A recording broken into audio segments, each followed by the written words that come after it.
At the end of the day, it's not about what you have or even what you've accomplished. It's about what you've done with those accomplishments. It's about who you've lifted up, who you've made better. It's about what you've given back. Denzel Washington. Welcome to Inspire Vision. Our sole purpose is to elevate the lives of others and to inspire you to do the same. Hey folks, Dr. Doug here with Dr. Doug and Friends Radio. Thanks for joining us today. And I'm pleased to have Ben Winter on the show with us today. Ben, how are you doing? I'm great. Thanks for having me. Hey, Ben, you have done a lot of things. And as I've looked at your website, you've got a business website that you're doing. We're going to talk about a book that you wrote called What to Expect When Having Expectations, and really talk about that and communication and so forth. But tell the audience a little bit about who you are and why you even wrote this book. Yeah, so I'm a general guy. Like I'm out there living life, trying to, make some difference in the world. And part of that difference is writing this book, and how it came to be is a very long road, but it started with improv, learning improv, doing improv, and then I started teaching improv. And then through the process of teaching improv, I kept stumbling across this point in the teachings where it's all about expectations, and just sort of dove headfirst into that, because I was like, if the only reason people get upset is because expectations haven't been met, then now I have to solve that. Because that's just how my mind works. I've got to be able to solve things that come up for me. So that's where that kind of exploration went, is figuring out how to solve that point in time of being upset about an expectation going unmet, and moving it through the process until you're kind of at a point of peace. And once I solved that, it just became evident that I needed to write a book about it. So that's right. Well, it sounds like you have a very analytical mind, which is great. And you find something, and then you're going to research that out and figure it out, which is really fantastic. And I think in today's environment, this expectation situation has really started to have an effect on us in many positive ways, but also in some many negative ways. What do you find is the source of our expectations, if there is a source? And let's talk about that for a minute, and then talk about good expectations, bad expectations. Absolutely. And I think you kind of hit it dead on with society today. And in society today, people will fight each other based on their expectations of how the world's supposed to be. And where that comes from is when we're growing up. We grow up in a home with a family, or we don't live in a home, whatever it may be. How we grow up is how we perceive the world to be. And if we're not willing to educate ourselves and grow as people as we move through life, then that's what our world is. So if you grow up in a house where everybody loves everybody, and you're just open and welcoming to everyone around you, then that's your world as you grow up as an adult. If you grow up in a house where you hate certain people because of what they think, what they look like, and you grow up without deciding to educate yourself, then you grow up wanting to hate those people. And so that's kind of the quick premise of where our expectations come from, is how we're raised as kids. Well, and I think that's very true. I saw an interesting movie on YouTube. I think it was on, or it may have been on Netflix, talking about social media and how that literally has started to affect people's thought process and expectations. And I don't know if you've ever seen that or talked about that at all, but how much do you think social media is affecting and actually creating our expectations to some degree? Because I've met some people, and I've known some people who really have grown up in a very interesting, good, what we would call a good environment, good expectations, and all of a sudden social media has hit them, and I have watched them actually move their expectations over one way or the other, to the degree that it has really dramatically changed who they are from that perspective. What are your thoughts on the social media part of that? To some extent, social media just enforces our thoughts and beliefs. If you want to believe something, there is plenty of information out there to prove that you're right. And unfortunately, like, I grew up watching a very specific news station as a kid because that's what my parents put on. So what do I watch as an adult? I watch the same news station. Of course, I don't watch news anymore, but if I did, I would watch the same station because that's what I grew up with. I'm like, this must be the superior news station because that's what my parents watched. And so, some people will grow up or spend their adult life, they'll stumble across some news program on cable and they'll decide, you know what, this kind of resonates with me, and they'll stick with it. And as time goes on, as the years go by, you've bought into that this news station speaks to you as you see the world around you. And so when that news station, left or right, doesn't matter, when they start lying to you about what's happening in the world, you start to believe it. And then you go to social media and you continually get the same information because that's the reality that you have bought into. And nobody wants to be wrong. And so they're going to fight everybody who tells them that they're wrong. Well, no, you're watching the wrong news. No, you're watching the wrong news. And everybody's just, butting heads. And it's a never ending battle. And until somebody says, you know what, maybe instead of watching a news station out here on the fringe, maybe I actually get real truthful news, which is honestly harder to find nowadays. Yeah. Because, with social media, with all the outlets, if you want to be right about what you believe, you're going to go there. And that's where the advertising dollars go. And so those programs spend more and more money to keep you with them, to keep you in that reality that you think is real. And so that's unfortunate. And I don't see it like getting better. It's just kind of a downward spiral. And I don't know what's going to happen when we hit rock bottom. That makes it tough, and one of the things I found interesting is I've interviewed different people, some of the concepts that have come up, particularly about relationships and obviously how important relationships are. And since COVID, divorce rates have skyrocketed, according to the divorce attorneys. and as I've thought about that, and that happens to be family culture and family health is really an important part of what I look to be able to help with. And when we talk about expectations, I'd really be interested in your viewpoint on this. So here we are as a couple with maybe a couple of children, and the kids are going to school and the husband's going to work, maybe the wife's going to work, depending on how that all works. And all of a sudden, you're all at home and everybody's remoting from home. And you're spending time with each other more than you ever anticipated. And all of a sudden, you're starting to see conflict and challenges in those relationships that normally you've never experienced. And I think to some degree, it probably has something to do with the fear and the anxiety relative around COVID. But beyond that, I think it has a lot to do with the fact that suddenly they're together all of the time. And I'm curious what your thoughts are about where expectations fit into that and how that can be actually causing some of these challenges that they're facing as a family and their family culture. Absolutely. Relationships are probably the biggest point of contention when it comes to expectations and getting upset.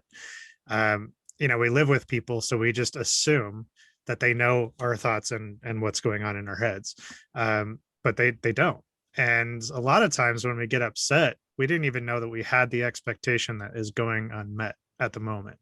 And so it's really unfair to kind of put that on somebody else, to say, hey, you're not following through on my expectation that I didn't even know I had, and I never communicated with you, so it's your fault. Well, it's you have to look inward first and say, I didn't even know I had this expectation. So let's stop for a second and say, you know what, now that I know I have this expectation, let me think about it.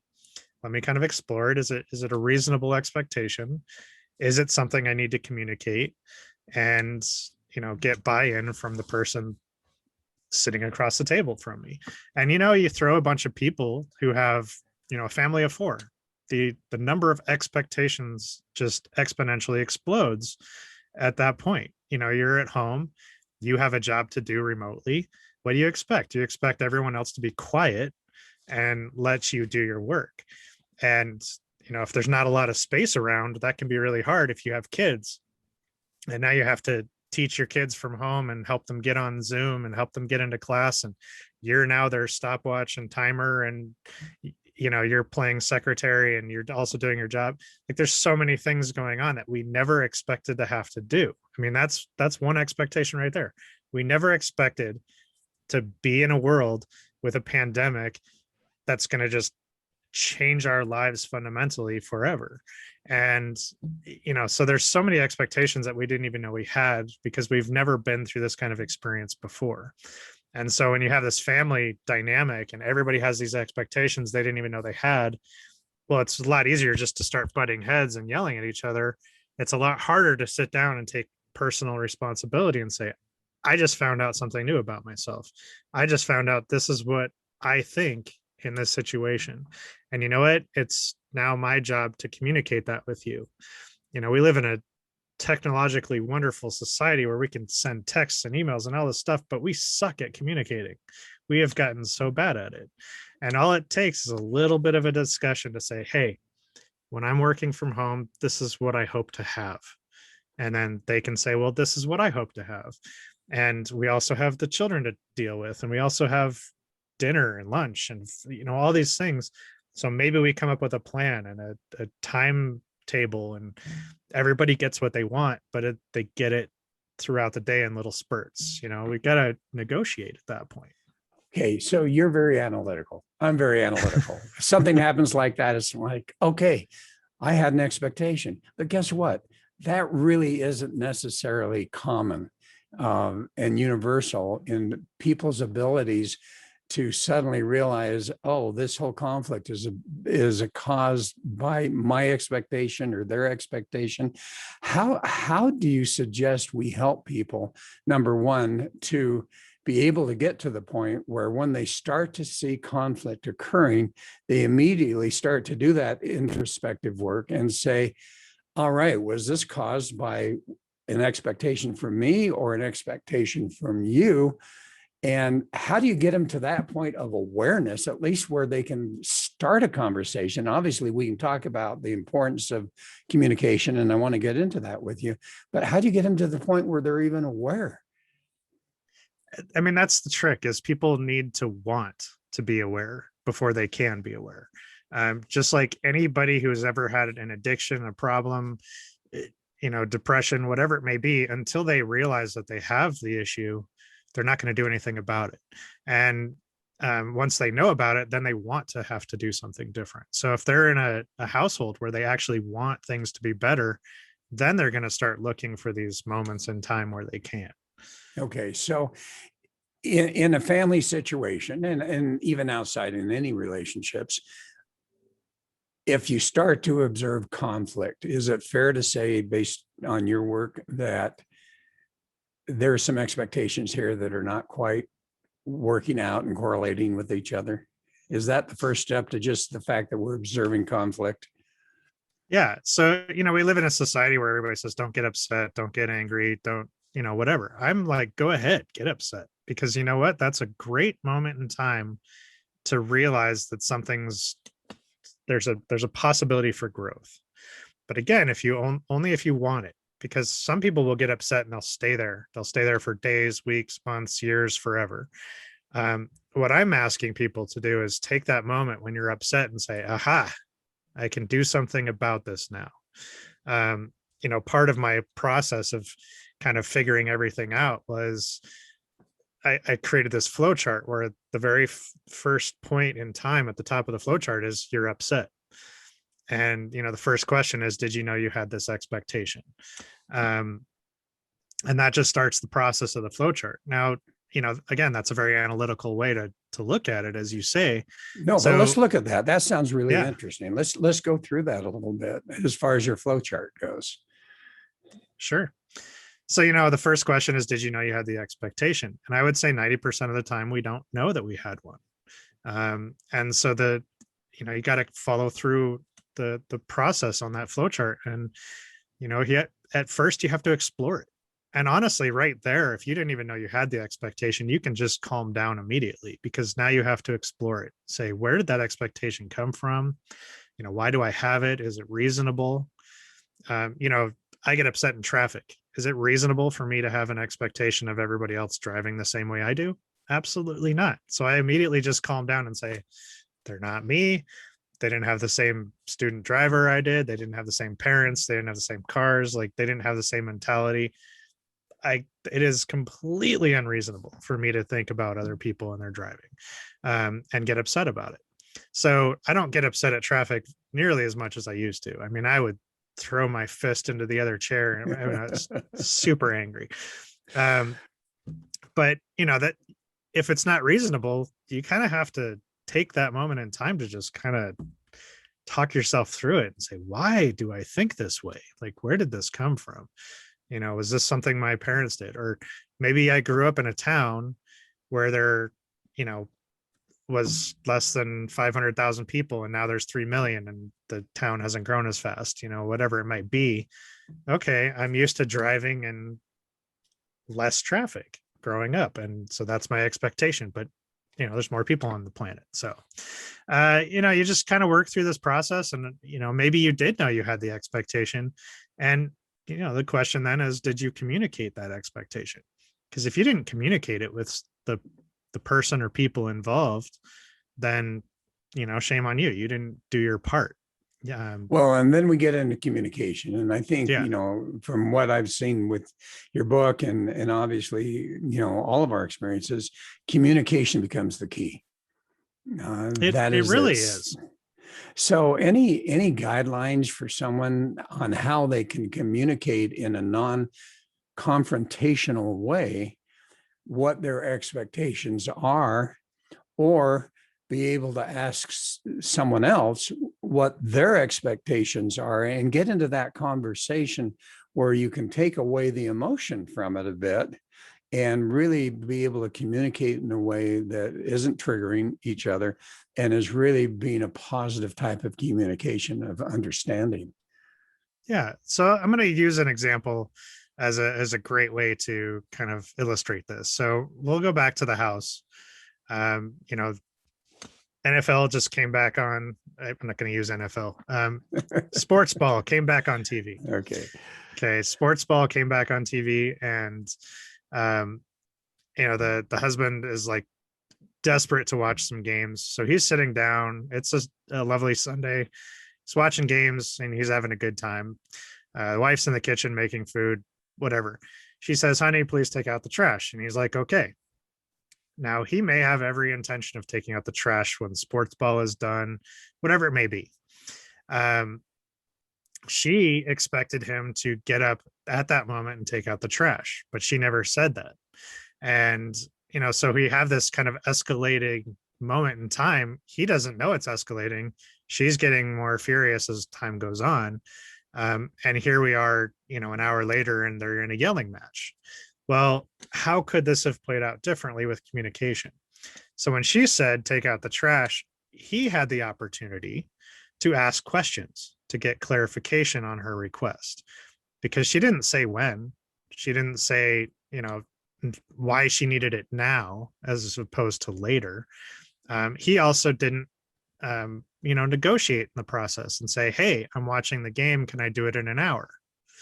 And at the same point, she didn't say, if she had come out with more information at the beginning, honey, I need you to take out the trash now because I just threw fish in there and we have company coming over later and I don't want the house to smell. Okay, well, that's a pretty good why. And pretty obvious that it needs to be taken care of immediately. And he may say, okay, it's 2 minutes till halftime, so I'll do it in 2 minutes, whatever that may be. So now they've communicated, they've negotiated. Now, to make it easier for people to communicate, asking questions of somebody else's expectations is a very easy way to do it, as long as you're not being patronizing. If you really truly want clarification on their request, then that's perfectly okay to ask those questions. And sometimes it's scary to share our expectations. you start getting into the more personal things like bedroom activities, and yeah, people are going to be a little bit more afraid to share what they want, because what if what you say becomes that deal breaker, that thing that ruins the relationship? um, Unfortunately, we're in a society where we're too afraid to share our deepest, most intimate things with the person in our house that we married or we're dating or whatever. And what if by sharing that expectation, you actually have a better relationship? What if just sharing that expectation created some dialogue and you actually come up with something in the middle? Who knows what those conversations will lead to. But I think it's just important to start having those conversations, to start adding those points of clarification, just because the more we get out there, the more our expectations are on the table, the more we can negotiate those expectations. Or, you may have an expectation that person's like, I'm totally game. There's no negotiating. But sometimes there is negotiating, and it's just a matter of getting it out there, more or less. Well, and I think you have a really good point. And I look at I've had some conversations with some folks that really struggle with their teenage kids right now, particularly with online school and not being able to get out with their friends and so forth. and I'm just curious as to how many of us as parents ever take the time to really understand the expectations of our children. Because if we truly begin to understand that and somehow support them in that in one way or the other, I would think that could make a real big difference for our kids. I mean, I have an 11-year-old. He'll be 12 in August, so I'm looking forward to the teenage years, honestly, because that's going to be the test of how I've parented to date. But I think you're kind of halfway there. I think parents and teenagers absolutely need to share expectations of one another, because I don't know what it's like to be a teenager in this time and age. I didn't have the technology we have today. So for me to assume what my child is going to want as a teenager it's asinine. He is the child living in this world. I didn't grow up with cell phones. I have no clue. Okay, so I don't know what's going on. I didn't grow up with social media in high school. Like, it's not a thing I had to deal with. So it is vitally important for me to pull out the expectations of my child as he grows and grows and grows. And it's vital for me to share my expectations of my son. And I think part of it is teaching our kids what an expectation is, how to understand it, and to really kind of work through, is it a reasonable expectation or not? Because, you think about the different things. If you post something on social media, is it reasonable to expect that everybody's going to be civil about it? Absolutely not. We know today that there are kids that bully through social media. So if you post something on social media, you need to expect that somebody's going to try and push your buttons. You need to expect that if you put something out there that you don't want seen in 10, 20 years, don't put it out there. More and more today, what you post as social media in high school and college can come back to haunt you. I mean, there's plenty of news stories about it. So it's kind of one of those scary times as a parent, because you're like, I get what you're doing as a kid. You want to be a rebel. You want to try things out. But you know what? Some of these things will come back and bite you. So do your best, and I think that's where the expectations and the constant communication has to come in. And I think as long as our kids know we care, that might be all that we can do. But I don't know. I haven't had a teenager yet. I'll let you know in a few years. I've had 4. So yeah, you're going to have some fun. I can tell you that. So here's the interesting thing. We all have expectations. And I would assume to some degree that some expectations are really good, because as we set expectations for ourselves, for the direction we want to go for potential success and happiness and all of those type of things in life, those are good. And yet, as we know, there are expectations that have been imprinted within us or created within us, or we've created within ourselves, that really are not doing us any favor. And so, I mean, is there ever a time where you can go without expectations? Or, I don't think that's the case. So then the question is, how are you able to look at these expectations and go, you know what, this is a healthy expectation. My goal and my expectation is I'm going to be successful, and this is a passion that I have, so I'm really going to move forward in that. And that expectation, I think, really helps to generate us in a certain direction. Other expectations end up being extremely unhealthy and causing all sorts of relationship problems, as well as our own personal situations. How do we determine the healthy versus the unhealthy ones? And how on earth do we start to at least minimize? I don't know that we can get rid of them. It would be nice if we could, but how do we minimize those expectations that really are not doing anything good for us? Okay, so we're going to assume that the person wants to change, so we'll start there. Honestly, every time something comes up, there's an expectation behind it. There's no way around it. That's how we are as people. And it's really a question of, is this effective for me in getting what I want? Am I going to get to my dreams and goals and desires if I continue down this path with this expectation? Being a hateful person, if your goal is to truly hate and despise and alienate yourself from a lot of people, then that's an effective expectation of being prejudiced and hateful. If that's not what you want, if you want to actually trust the people you're around, then it might take effort on your part to change that expectation, to educate yourself, to do something different. And I think that's the biggest piece, is that we as individuals get to look at our own expectations and decide if they're effective or not in getting what we want. If they're effective in what we want, I would say they're a healthy expectation. If they're not getting us what we want, then they're probably an unhealthy expectation. And that's where we get to decide, okay, this isn't getting me what I want. Do I really want to keep thinking this way? Do I really want to keep this expectation as reality?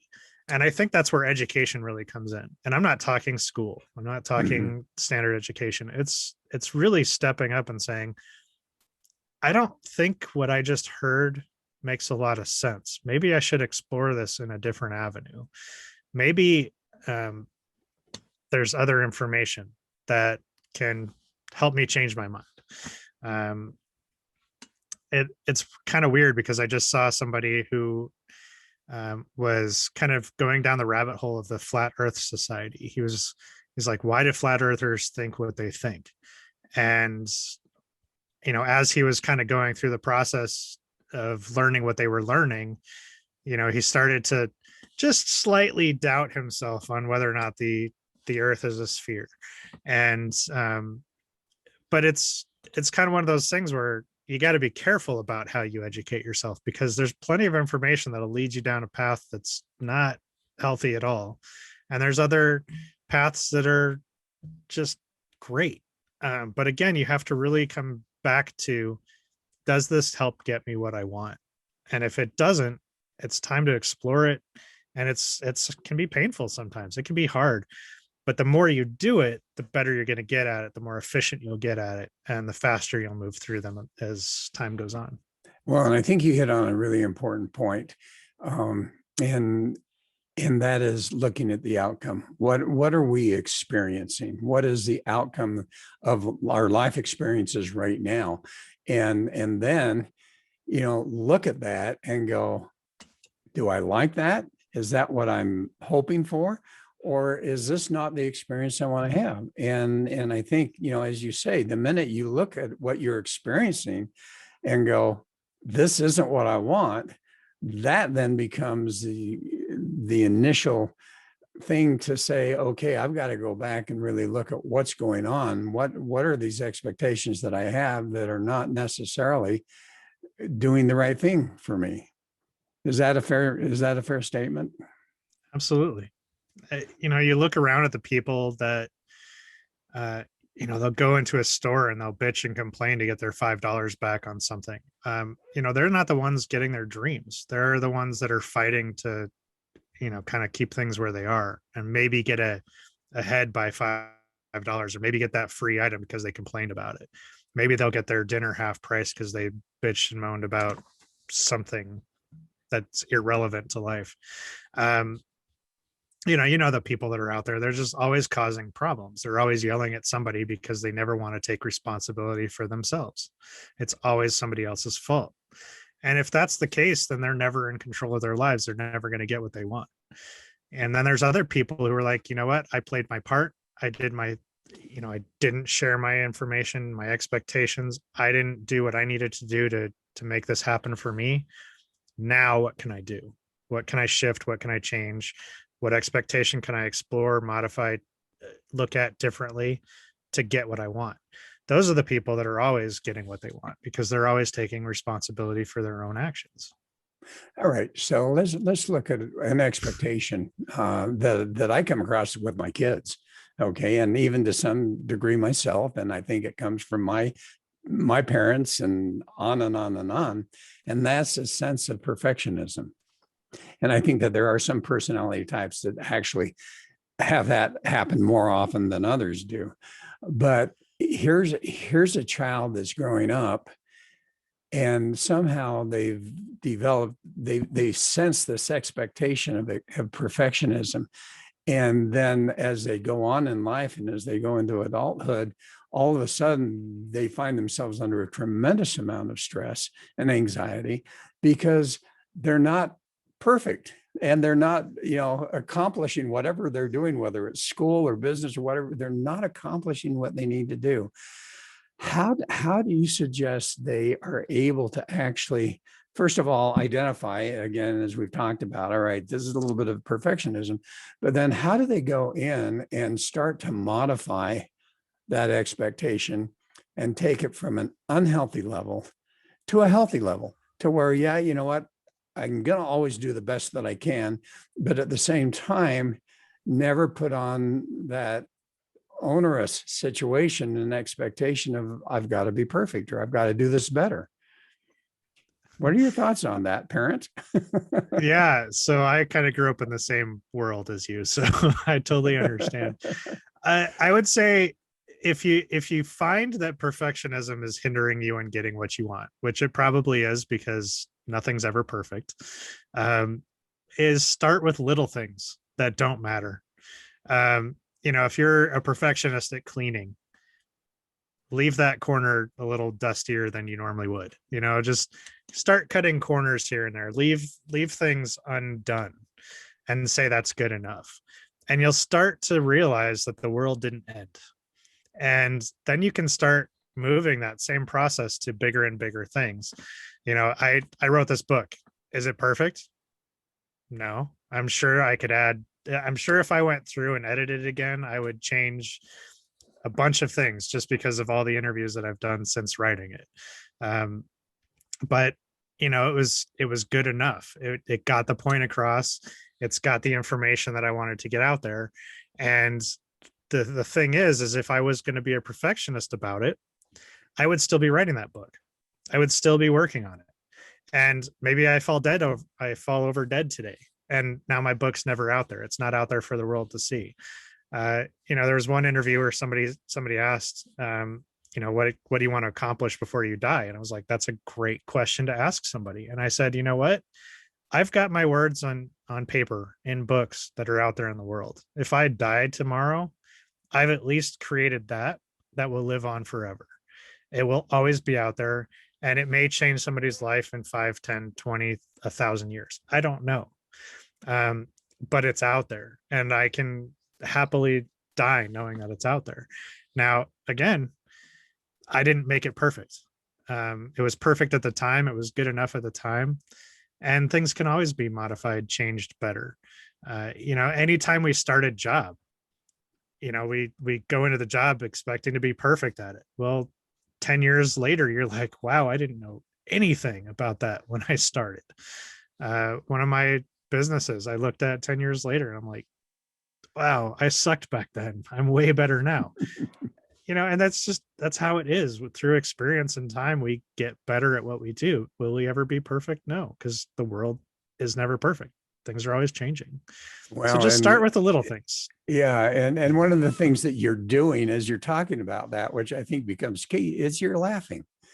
And I think having a sense of humor and being able to laugh at yourself and realize that, what, we're not perfect. And when we do things that screw up, guess what? We can just laugh at ourselves and realize we're not perfect. And I think if we start to do that, as you say, that literally we can start to minimize some of that. So yeah, with that piece right there, that kind of brings up another thing is part of my background is doing improv.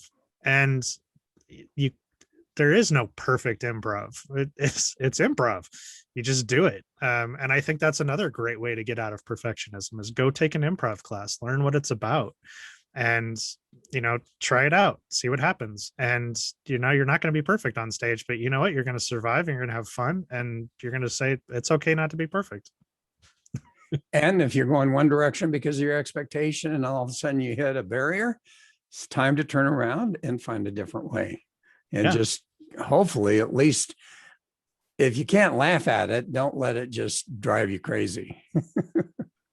Exactly. I laugh a lot more just because of my improv background. And, we live a life of improv. So you may as well learn the rules of improv because they apply to every moment of every day.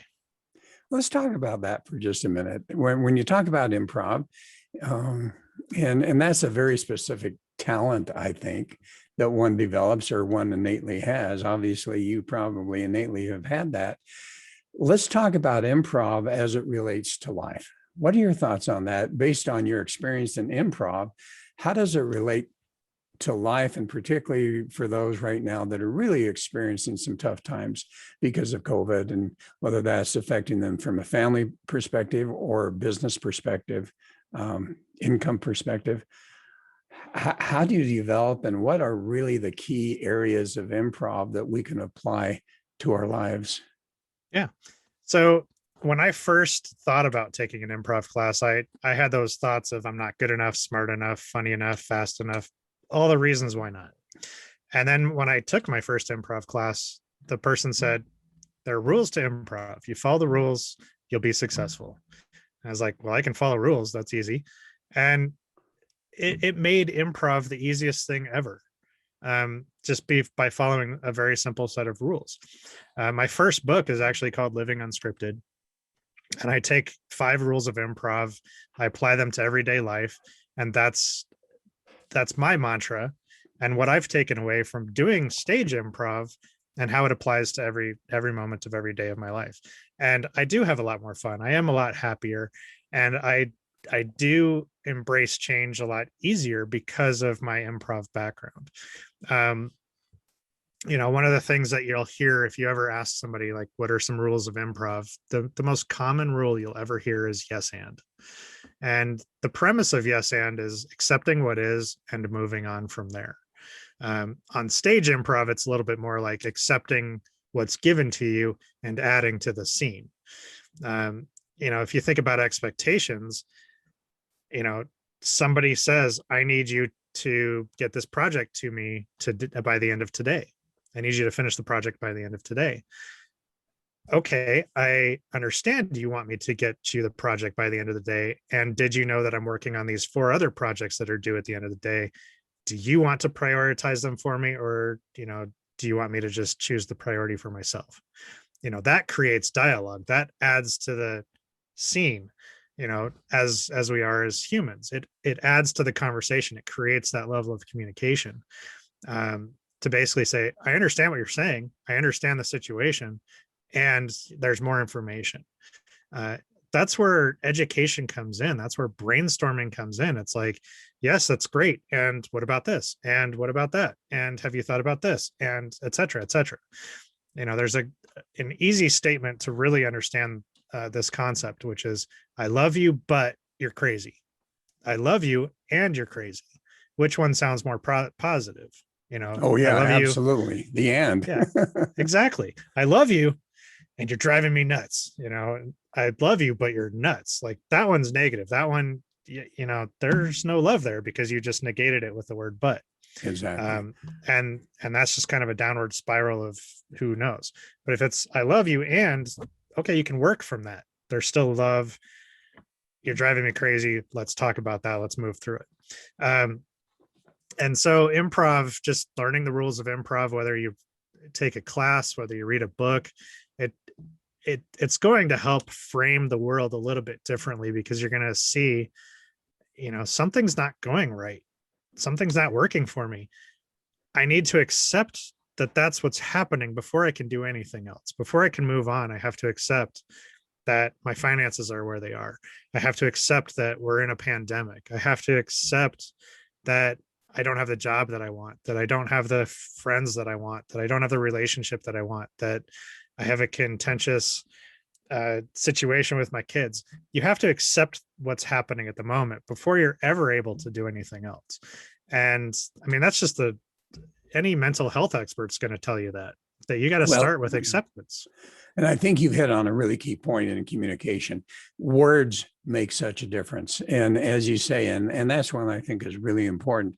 If we're communicating with someone and then we use the word but, we have just totally eliminated that first part of the communication, which may have been very positive.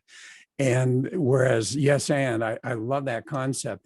Now, as we come to the close, I'd love for you to share those other 4 improv steps that you say are really important that can be applied to life.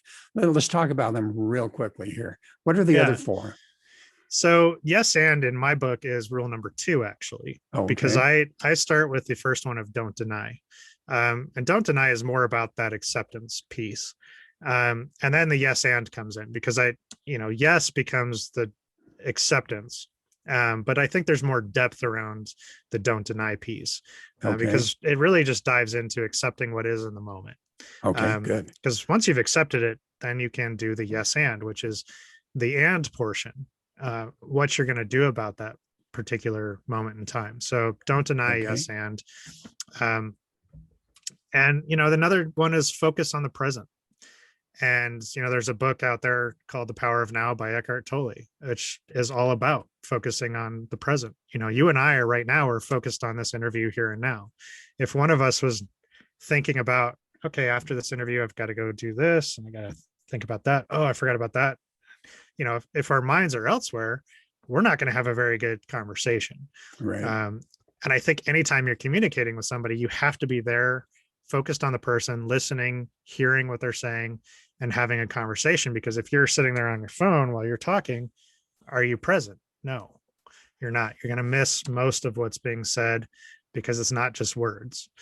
And, from there, another rule that I discuss is be specific. And again, that comes back to those expectations of sharing exactly what you're thinking, giving specific information. Honey, I need you to take out the trash right now because I just threw fish guts in there and I don't want the house to smell when our guests come up. But that's way more specific than, honey, please take out the trash. Good. And so it's very important to add those specificities to our conversations. And then the 5th rule that I talk about is trust, which is not necessarily a rule. I mean, it is a rule, but it's also the result of following the other rules. And sometimes that's just trusting ourselves, not necessarily trusting others. But, there's so much level to the word trust. It's kind of crazy, but those are the 5 that I talk about in the book. Well, and those are so applicable to life. And, I love it. I think that's so fantastic that you've come up with those. And as you say, they can be so applicable to life. So you've written a lot of books, haven't you? Or at least a few? Yeah, a few. I think it's about 6 at this point. I've got another 8 on my board that I want to write. Oh, wow. That is fantastic. I'm just struggling to write another one. And it's like, oh, that's so fun. But how do folks get a hold of your books? I think the easiest way right now would be to go to havingexpectations.com. You can get the flow chart that I was talking about. You can get that for free. Put it on your fridge, put it at your place of business, whatever, just as a little quick reminder of it's okay to be upset as long as I do something about it. And you can find all the books listed there as well. And they're all on Amazon too. So. And this has really been a great interview. I appreciate what you've been able to share with us today. I think it's fantastic and so applicable to us in our lives right now. So thank you very much for that. Yeah, it's been fun. Thanks again for having me. Oh, you bet. And folks, thanks for joining us. Hope you enjoyed it. And we look forward to having you join us again soon.